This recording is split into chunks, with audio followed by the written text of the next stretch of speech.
Good morning student.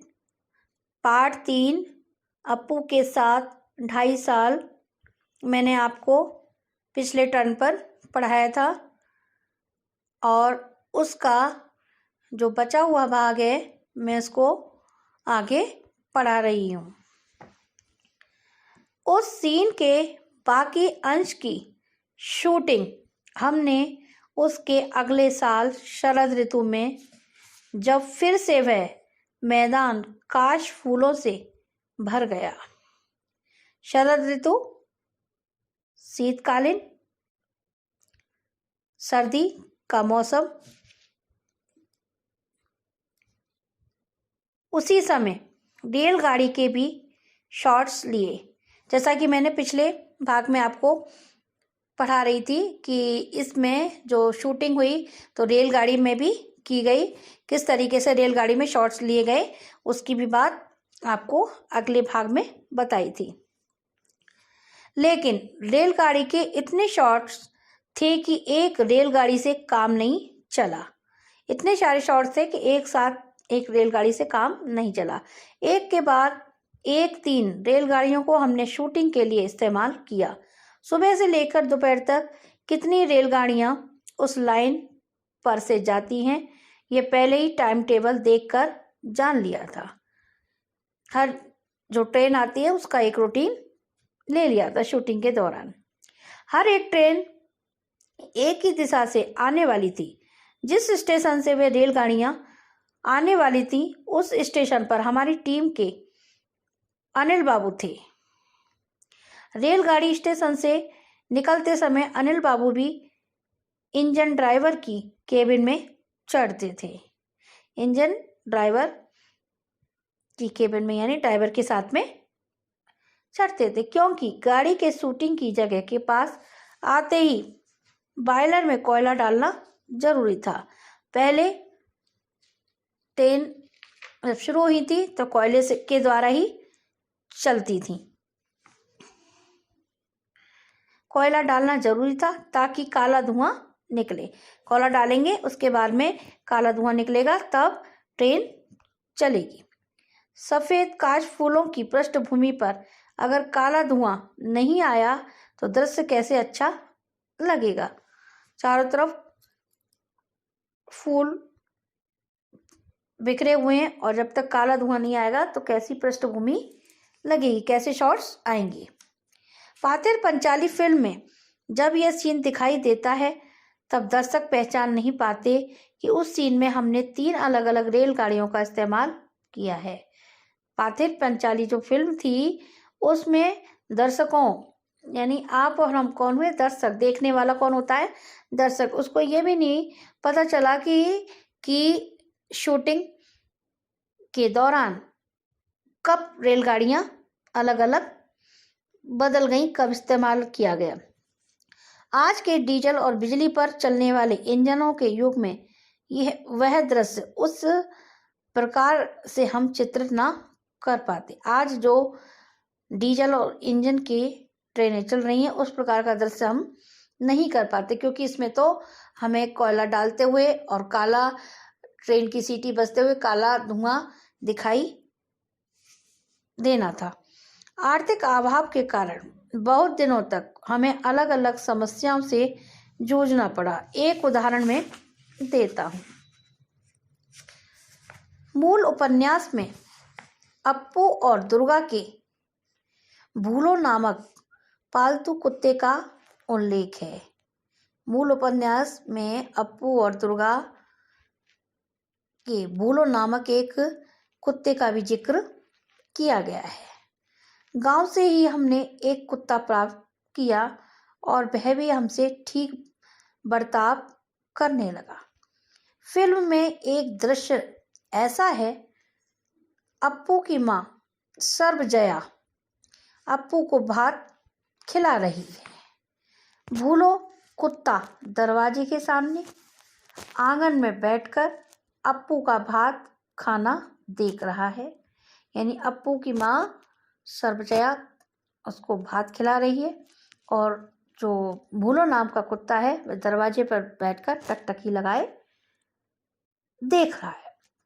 Appu के हाथ में छोटे तीर कमान है, तीर कमान, धनुष वाला कमान।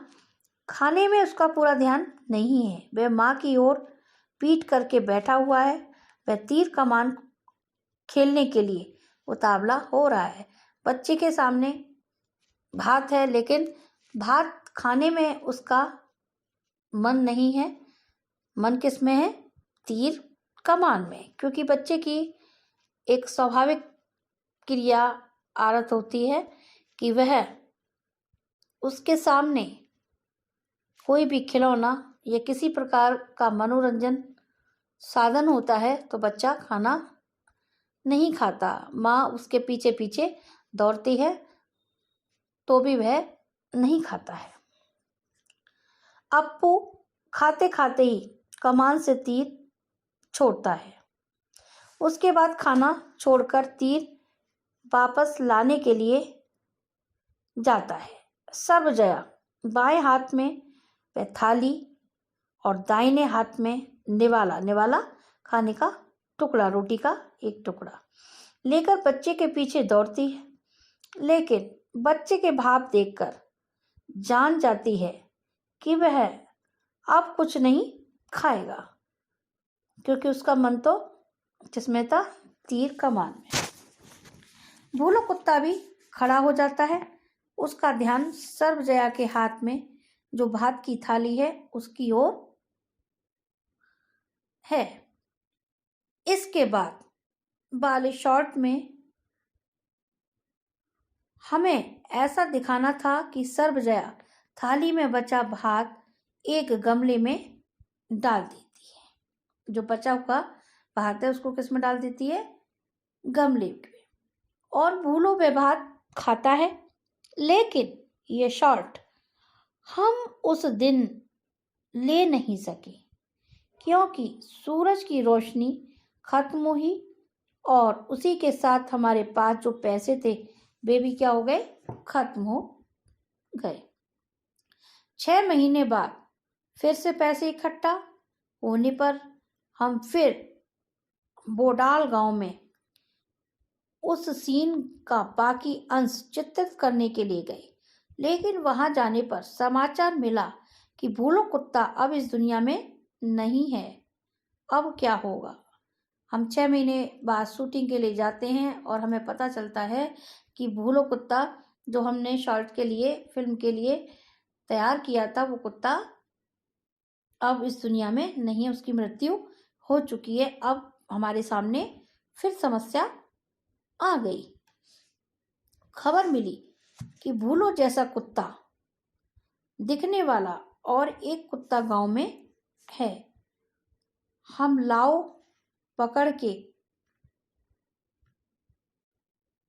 एक कुत्ता गांव में है, अब लाओ पकड़ के उस कुत्ते को, अब हमने सोचा उस कुत्ते को लाकर पकड़ते हैं। सचमुच यह कुत्ता भूलो जैसा ही दिखता था। दिखने में ये कुत्ता कैसा दिखता था? भूलो की तरह, भूलो से बहुत ही मिलता जुलता था। उसके शरीर का रंग तो भूलो जैसा बादामी था ही, उसकी दुम का छोर भी भूलो के दुम की छोर जैसा ही सफेद था।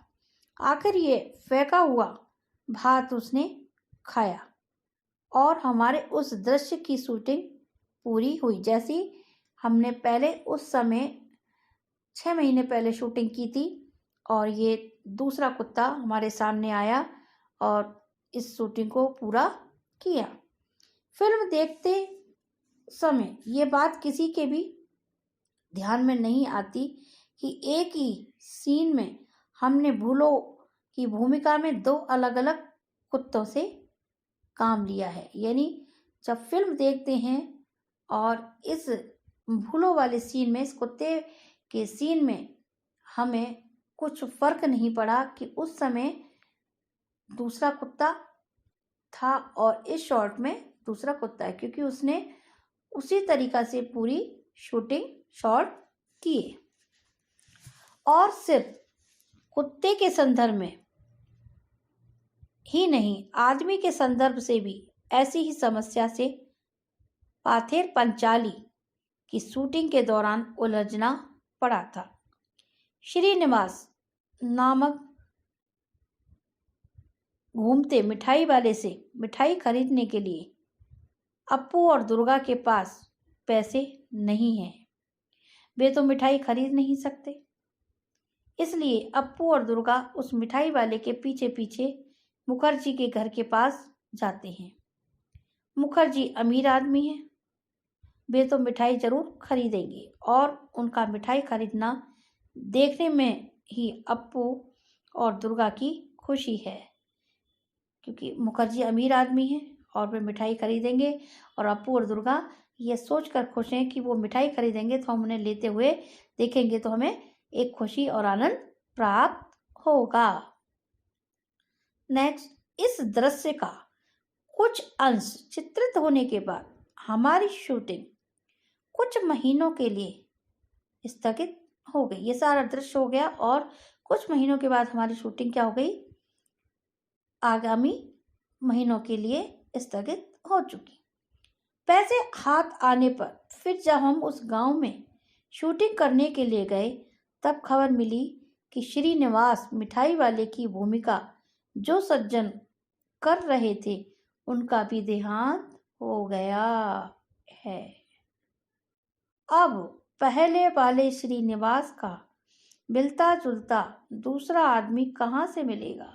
एक आदमी जो शूटिंग कर रहा है, अपना किरदार निभा रहा है अभिनेता का, और वह मर जाता है, उसका देहांत हो जाता है, तो दूसरा आदमी वैसा का वैसा कहाँ से आएगा। उसके मिलते जुलता ही कोई आ सकता है।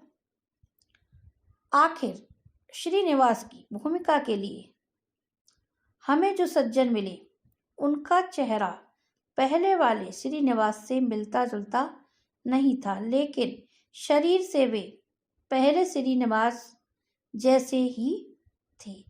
यानी चेहरा नहीं मिलता था, लेकिन उनका शारीरिक गठन पहले जैसे श्रीनिवास जैसा ही था। उन्हीं पर हमने दृश्य का बाकी अंश चित्रित किया। फिल्म में दिखाई देता है कि एक नंबर श्रीनिवास वासवन से बाहर आता है और अगले शॉट में 2 नंबर श्रीनिवास कैमरे की ओर पीट करके मुखर्जी के घर के गेट के अंदर जाता है। पाथेर पांचाली फिल्म अनेक लोगों ने एक से अधिक बार देखी है, लेकिन श्रीनिवास के मामले में यह बात किसी के ध्यान में नहीं आई। ऐसा मैंने नहीं सुना। इस श्रीनिवास के सीन में ही एक शॉट के वक्त हम बिल्कुल तंग आ गए थे, और वह भी उस भूलो कुत्ते की वजह से। छोटे से पुकुर के पार मिठाई वाला खड़ा है और इस पर अपने घर के पास अप्पू दुर्गा मिठाई वाले की ओर ललचाई नजर से देख रहे हैं। क्यों मिठाई खरीदेंगे? मिठाई वाले के इस सवाल का बेनामे जवाब देते हैं। तब मिठाई वाला मुखर्जी के घर की ओर जाने लगता है। दुर्गा अप्पू से कहती है, चल हम भी जाएंगे। भाई बहन दौड़ने लगते हैं और उसी समय पीछे झुरमुट में बैठा भूलो कुत्ता भी छलांग लगाकर उनके साथ दौड़ने लगता है। हमें ऐसा सीन लेना था, लेकिन मुश्किल यह है कि यह कुत्ता कोई हॉलीवुड का सिखाया हुआ नहीं था, लेकिन ये बताना मुश्किल ही था कि वह अप्पू दुर्गा के साथ भागता जाएगा या नहीं। कुत्ते के मालिक से हमने कहा था, अप्पू दुर्गा जब भागने लगते हैं तब तुम अपने कुत्ते को उन दोनों के पीछे भगाने के लिए कहना। लेकिन शूटिंग के वक्त दिखाई दिया कि वह कुत्ता मालिक की आज्ञा का पालन नहीं कर रहा है। इधर हमारा कैमरा चालू ही था। कीमती फिल्म जया हो रही थी और मुझे बार बार चिल्लाना पड़ रहा था, कट कट। अब यहाँ धीरज रखने के सिवा दूसरा उपाय नहीं था। अगर कुत्ता बच्चों के पीछे दौड़ता तो ही वह उनका पालतू कुत्ता लग सकता था। आखिर मैंने दुर्गा से अपने हाथ में थोड़ी मिठाई छिपाने के लिए कहा और वह कुत्ते को दिखाकर दौड़ने को कहा। इस बार कुत्ता उनके पीछे भागा और हमें हमारी इच्छा के अनुसार शॉट मिला। पैसों की कमी के कारण ही बारिश का दृश्य चित्रित करने में बहुत मुश्किल आई थी, क्योंकि इस पूरी शूटिंग के दौरान इस फिल्म में जो समय सीमा निर्धारित समय से अधिक लगी, वो कारण सिर्फ पैसे का था। क्योंकि जब लेखक निर्माता पैसे की व्यवस्था करता और उसके बाद में शूटिंग का कार्य शुरू करता था। बरसात के दिन आए और गए, लेकिन हमारे पास पैसे नहीं थे। इस कारण शूटिंग बंद करनी पड़ी। आखिर जब हाथ में पैसे आए तब अक्टूबर का महीना शुरू था। शरद ऋतु में निरब्ध आकाश के दिनों में भी शायद बरसात होगी। इस आशा से मैं अप्पू और दुर्गा की भूमिका करने वाले बच्चे, कैमरा और तकनीशियन को साथ लेकर हर रोज देहात में जाकर बैठा रहता था कि शीत ऋतु शुरू हो गई और आकाश बिल्कुल निरब्ध है, बिल्कुल साफ है, और तब ऐसा एहसास होता कि क्या बरसात होगी। साथ में देहात में जाकर रोज आकाश की ओर देखता था। आकाश में एक भी काला बादल दिखाई दिया तो मुझे लगता था कि बरसात होगी। मैं इच्छा करता वह बादल बहुत बड़ा हो जाए और बरसने लगे। आखिर एक दिन हुआ भी वैसा ही। शरद ऋतु में भी आसमान में बादल छा गए और धुआंधार बहुत तेजी के साथ बारिश शुरू हो गई। उसी बारिश में भीगकर दुर्गा भागती हुई आई और उसने पेड़ के नीचे भाई के पास आसरा लिया।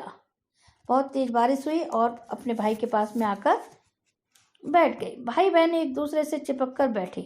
दुर्गा कहने लगी, नेबूर पाता कर मचा, हे वृष्टि घरे जा। बरसात ठंड। अप्पू का बदन खुला प्लास्टिक के कपड़े से ढके। कैमरे को आंख लगाकर देखा तो वह ठंड लगने के कारण सिहर रहा था। शॉट पूरा होने के बाद दूध में थोड़ी ब्रांडी मिलाकर दी और भाई बहन का शरीर गर्म किया। जिन्होंने पाथेर पंचाली फिल्म देखी है वे जानते ही हैं कि वह शॉट बहुत अच्छा चित्रित हुआ है।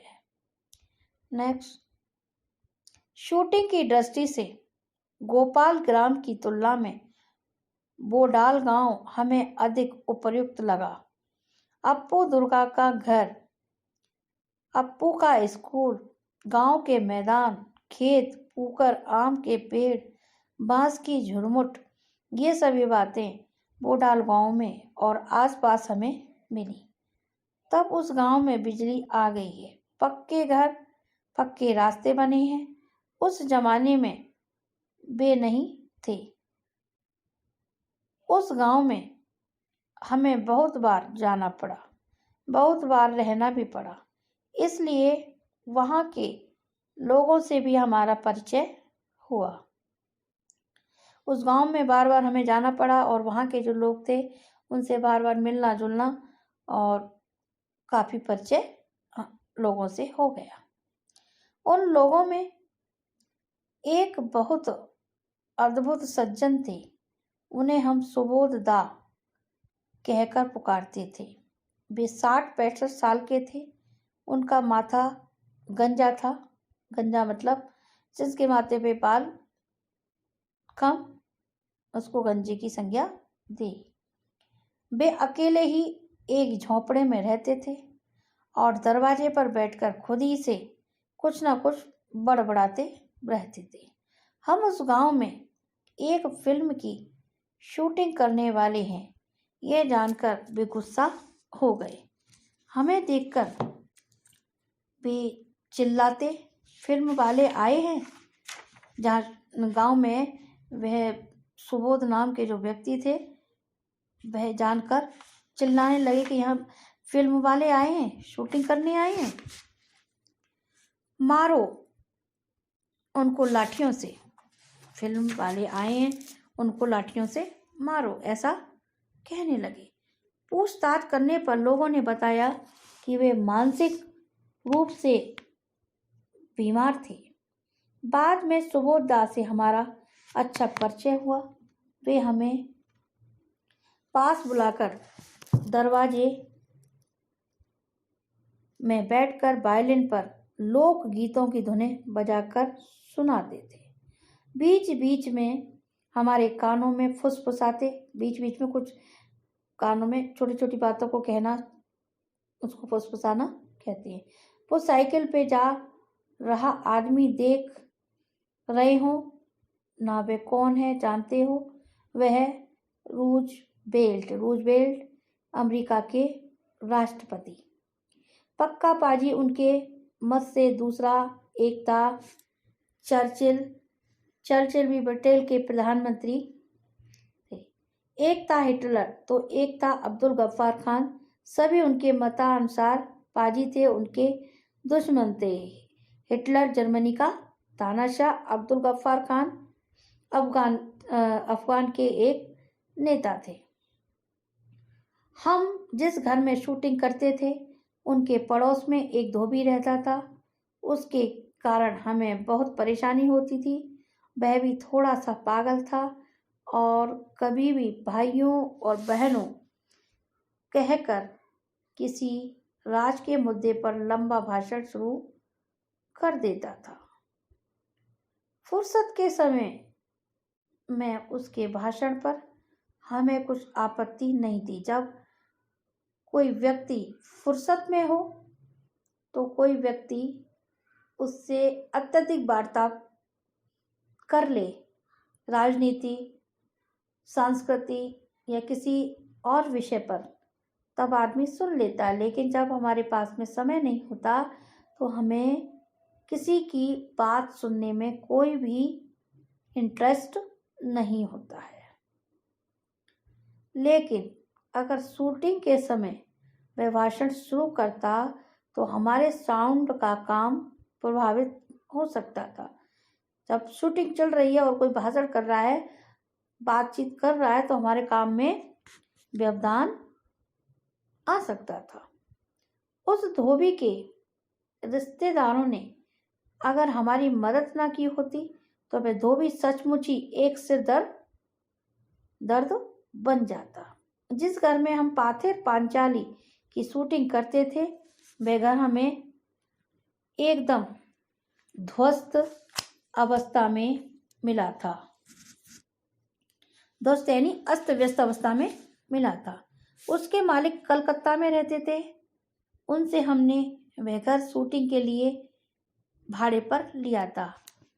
कलकत्ता में इसके मालिक रहते थे। शूटिंग के लिए हमने क्या लिया था? भाड़े यानी किराए पर घर लिया था। उस घर की मरम्मत करके उसे शूटिंग के लिए ठीक ठाक करवाने में हमें लगभग 1 महीना लगा। उस घर के एक हिस्से में एक के पास एक ऐसे कुछ कमरे थे, वे हमने फिल्म में नहीं दिखाए। उन कमरों में हम अपना सामान रखा करते थे। एक कमरे में रिकॉर्डिंग मशीन और हमारे साउंड रिकॉर्डिस्ट भूपेन बाबू बैठा करते थे साउंडिंग के। हम शूटिंग के वक्त उन्हें देख नहीं सकते थे। शूटिंग के वक्त हम उन्हें नहीं देख सकते थे, क्योंकि जो फिल्म निर्माता हैं, फिल्म बनाते हैं, तो हम जब पूरी फिल्म बन जाती है तो अभिनेता और बाकी लोगों को देख लेते हैं। लोग जो फिल्म के पर्दे के पीछे जो कार्य करते हैं उनको हम नहीं देख पाते हैं। हम शूटिंग के वक्त उन्हें देख नहीं सकते थे, फिर भी उनकी आवाज़ सुन सकते थे। हर शॉट के बाद हम उनसे पूछते, साउंड ठीक है ना? भूपेन बाबू इस पर हाँ या ना जवाब देते थे।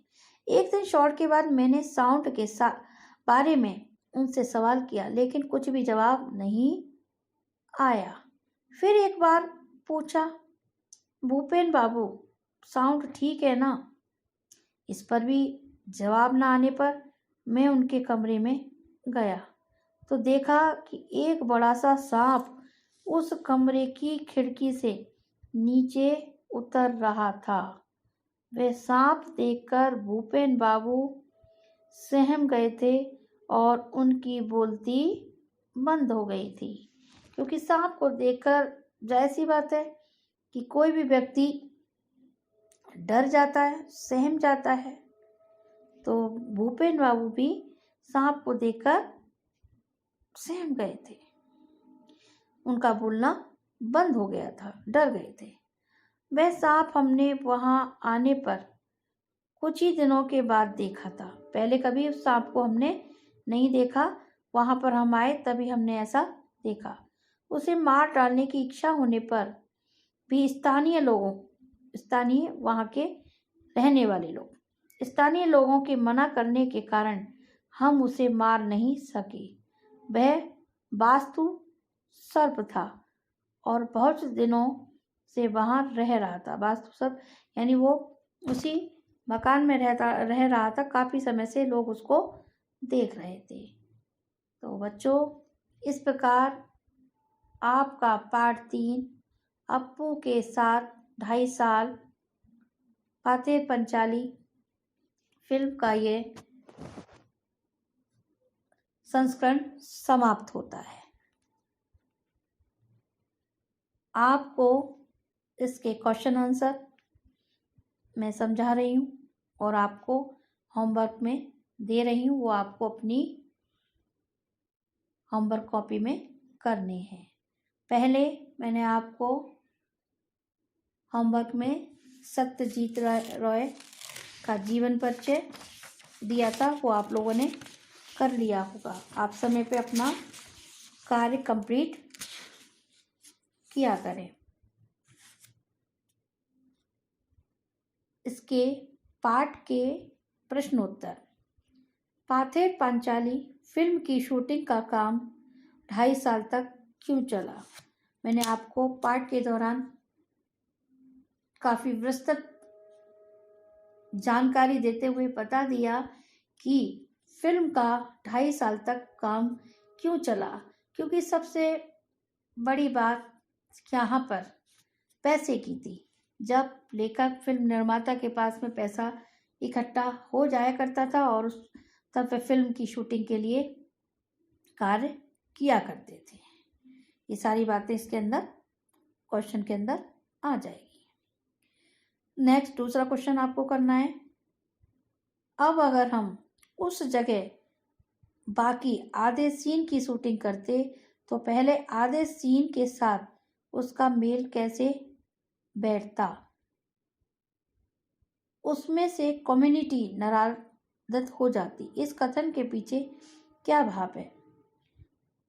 इस फिल्म की शूटिंग के दौरान ये बात स्पष्ट करना, ये भाव स्पष्ट करना अति आवश्यक हो जाता है, क्योंकि जो सीन हमने पहले उजागर किया और उस बीच में जो दूरी का समय आ गया, काफ़ी समय बाद फिर शूटिंग होती, तो उस भाव को हम किस प्रकार दर्शाते हैं उस जगह पर, उसी जगह पर उस शॉट को दिखाना और उसी तरीके से दिखाना, ये एक बहुत बड़ी बात होती है। और उसी तकनीकी के द्वारा इस कार्य को पूरा संपादित करना होता है। तो कहने का तात्पर्य इस प्रकार है कि इस क्वेश्चन में आंसर आपको इस प्रकार करना है कि जहाँ पहले शूटिंग हुई थी फिर उसको दोबारा दर्शाया गया तो उसमें क्या क्या भाव निहित है उसके बारे में आपको बताना है। नेक्स्ट है, किन दो दृश्यों में दर्शक ये पहचान नहीं पाते कि उनकी शूटिंग में कोई तरकीब अपनाई गई है। तो किन दो दृश्यों में, एक तो भूलो वालों में और श्रीनिवास वाले में नहीं पहचान पाए कि ये वही सज्जन है, वही व्यक्ति हैं। शूटिंग के दौरान इनमें थोड़ा सा फेरबदल कर दिया गया था। ये क्वेश्चन आप करना है। फोर्थ है, भूलो की जगह दूसरा कुत्ता क्यों लाया गया, उसने फिल्म के किस दृश्य को पूरा किया। भूलो की जगह दूसरा कुत्ता किस लिए लाया गया, ये मैंने आपको बता दिया, क्योंकि जो पहला कुत्ता था वह शूटिंग के दौरान मर चुका था, फिर दूसरा कुत्ता ढूंढा और उसने उस शूटिंग को पूरा किया। ठीक। नेक्स्ट क्वेश्चन है, फिल्म में श्रीनिवास की क्या भूमिका थी और उनसे जुड़े बाकी दृश्यों को उनके गुजर जाने के बाद किस प्रकार फिल्माया गया। श्रीनिवास मिठाई वाले की भूमिका के रूप में थे और उनकी मृत्यु के बाद में किस तरह से पूरी फिल्म को दर्शाया गया, दृश्य को दर्शाया गया, ये सारी बात कही गई है। नेक्स्ट 6 क्वेश्चन, बारिश का दृश्य चित्रित करने में क्या मुश्किल आई, उसका समाधान किस प्रकार हुआ, ये भी आपको करना है। नेक्स्ट 7 क्वेश्चन है, किसी फिल्म की शूटिंग करते समय फिल्मकार को जिन समस्याओं का सामना करना पड़ता है उन्हें सूचीबद्ध कीजिए। यानी जिस फिल्मकार को, फिल्म निर्माता को शूटिंग के दौरान किन किन समस्याओं का सामना करना पड़ता है उसके बारे में एक सूचीबद्ध तरीका